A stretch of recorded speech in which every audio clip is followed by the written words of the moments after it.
Chers amis, bonjour. Aujourd'hui, nous allons parler de l'eau de la vie. Mais avant d'amener le sujet sur un plan spirituel, on doit dire qu'Israël a une avance incroyable dans le domaine de l'eau. L'eau est un élément vital au Moyen-Orient. Et plus que le pétrole, l'eau est source de vie. Sans eau, un pays ne peut pas vivre. Or, Israël est champion dans ce domaine. Et ce n'est pas anodin, parce que Dieu n'a pas permis qu'Israël soit une terre de richesse pétrolière ou autre, comme les pays arabes. Mais aujourd'hui, 70 ans après, Dieu donne les richesses de la mer, et notamment le gaz. Israël devient un exportateur de gaz naturel. Ces pays arabes, ont basé leur économie sur le pétrole, mais cette énergie n'est pas éternelle. Et Israël n'avait que le lac de Tibériade, le Kinneret, comme réserve d'eau douce. Il a dû donc faire preuve d'inventivité. C'est intéressant, nous allons noter 5 points montrant combien Israël est à la tête des nations concernant l'eau. Premièrement, en matière de traitement des eaux usées, Israël est un leader incontesté mondial. Le pays traite 87% de ses eaux rejetées et les réutilise dans l'agriculture. L'Espagne, qui est le numéro 2, utilise seulement 20%. Deuxièmement, Israël a misé sur la désalinisation de l'eau de mer. 5 centrales ont été mises en service dans le pays. Aujourd'hui, plus de la moitié de l'eau consommée en Israël est de l'eau produite artificiellement. Et Israël, bien sûr, produit à ses voisins, notamment la Jordanie. C'est un contrat qui est encore très récent. Israël est aussi leader mondial dans le Tiftouf. C'est le système de micro-irrigation exporté dans le monde entier. Israël, bien évidemment, fait profiter de ces innovations, notamment pour l'Afrique. Quatrièmement, Israël est très innovant, notamment pour l'agriculture en milieu aride. Au début de sa création, Israël n'avait ni paysannerie, ni tradition agricole, et pourtant, l'État hébreu est devenu une puissance agricole. Enfin, alors qu'Israël était devenu un désert, les Ottomans avaient coupé tous les arbres, Israël est le premier pays au monde à planter autant d'arbres, ce qui amène le climat à changer et la pluie à revenir. La terre promise est cette terre tant de fois promise au peuple juif. Elle est aussi désignée comme étant le pays où coule le lait et le miel. Eretz Zavat Chalav Udvash. C'est noté 20 fois dans la Bible. Et on connaît l'image de Caleb et Josué qui transportent l'immense grappe de raisin. Le lait chalav et le miel dvash donnent une image de fertilité et d'abondance. À l'époque de Josué, Israël était fortement boisé, l'eau ne manquait pas et le Jourdain débordait. Alors je voudrais revenir sur le mot zavat. Il vient du verbe zouv qui veut dire ruisseler, couler, jaillir. Et cela fait penser à l'eau. Et symboliquement, le miel et le lait peuvent tous deux désigner la parole, selon le psaume 19 ou 119. Et 1 Pierre 2,2 nous dit que la parole est comme du lait spirituel. La parole dit aussi que Dieu est gardien d'Israël. Malgré la promesse de fertilité, mais à cause de l'infidélité d'Israël, Dieu a permis que le pays devienne un désert. Ézéchiel 15,8 dira « Je ferai du pays un désert parce qu'ils ont été infidèles, dit le Seigneur l'Éternel. » Et de notre côté, Dieu a interdit aux puissances occupantes, pendant 2000 ans, de faire reverdir la terre promise à Israël. Au contraire, ils l'ont rendue comme un désert. Mais Dieu a aussi promis que le retour du peuple juif sur sa terre devienne un miracle de fertilité et d'abondance. Ésaïe 27,6.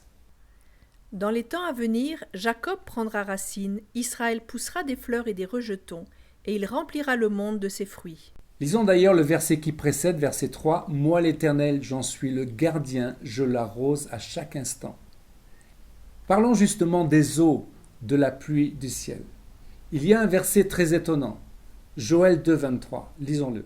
« Et vous, enfants de Sion, soyez dans l'allégresse et réjouissez-vous en l'Éternel votre Dieu, car il vous donnera la pluie en son temps. Il vous enverra la pluie de la première et de l'arrière-saison comme autrefois. » Depuis toujours, Israël connaît les temps de pluie. Il y a la pluie de la première saison, c'est-à-dire du temps de Sukkot, et la pluie de l'arrière-saison, c'est-à-dire au début de l'année du printemps. Mais ce verset de Joël est éminemment prophétique. Juste avant, le prophète disait « L'Éternel est ému de jalousie pour son pays, il épargne son peuple ». Ce qui veut dire que l'Éternel est jaloux de sa terre. C'est sa terre. Ésaïe 62,6 dira qu'elle est l'épouse d'Israël. Donc dans le verset de Joël, il y a un jeu de mots extraordinaire. La pluie, en son temps, en hébreu amoré litzdaka, peut se traduire le maître de justice. La racine hébraïque yacha, qui veut dire enseigner ou faire pleuvoir, est associée au terme tzadek, qui veut dire la justice. Lisons Osée 10,12. Semez selon la justice, moissonnez selon la miséricorde, défrichez-vous un champ nouveau. Il est temps de chercher l'Éternel jusqu'à ce qu'il vienne et répande pour vous la justice. La justice de Dieu est liée à l'eau, la pluie vient du ciel. Et c'est aussi un message pour Israël, c'est une promesse. La venue du Messie, le roi de justice, qui apportera la justice et justifiera son peuple. Parlons du fleuve d'eau vive. Le thème de l'eau de la vie est magnifiquement illustré dans Ézéchiel 47 et Apocalypse 22, quand il est dit qu'un fleuve d'eau vive sortira du parvis et du temple et ira jusqu'à la mer morte pour la purifier et permettre qu'elle soit vivante à nouveau et poissonneuse. Sur ses bords pousseront des arbres, dont les feuilles serviront de remède et dont les fruits qui sortiront chaque mois serviront de nourriture. En Apocalypse 22.1, nous sommes dans la Nouvelle Jérusalem, il y a ce même fleuve d'eau et un arbre, l'arbre de vie, Etz Chaim, dont nous connaissons l'existence dans le jardin d'Éden. Cet arbre devait donner l'immortalité et à cause du fait qu'Adam et Ève avaient mangé de l'arbre de la connaissance du bien et du mal, Dieu avait placé des anges pour leur interdire l'accès du jardin et ne pas permettre à l'homme d'accéder à cette immortalité en tant que pécheur. Nous devons naître d'eau et d'esprit. Chers amis, n'avez-vous jamais ressenti ce besoin d'être lavé, purifié, comme par l'eau de Dieu, par l'eau de la vie? Mais c'est d'abord avec le sang de l'agneau, ce sang qui nous justifie, qui nous purifie sur le plan de la justice divine. Au travers de l'œuvre de la croix et du versement du sang, nous avons été rendus justes devant Dieu et l'Esprit est venu habiter en nous. Car la vie est dans le sang. Et c'est par le sang de Christ que nous avons pu avoir cette libre entrée dans le sanctuaire, dans le ciel de Dieu, et que nous avons cette proximité avec le Père. Pourtant, nous avons également besoin d'être lavés chaque jour, purifiés au niveau de l'âme. C'est déjà la parole de Dieu qui nous purifie. Et Jésus parlait de purifier l'Église par l'eau de la parole. Jésus nous donne cette merveilleuse promesse, selon Jean 7, 38, que des fleuves d'eau vive couleront de notre sein.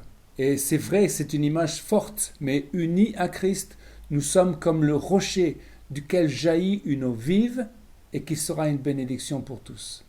Pour finir, je donnerai cette image du mikvé. Il y a dans le judaïsme cette tradition du mikvé. C'est un bassin d'eau courante.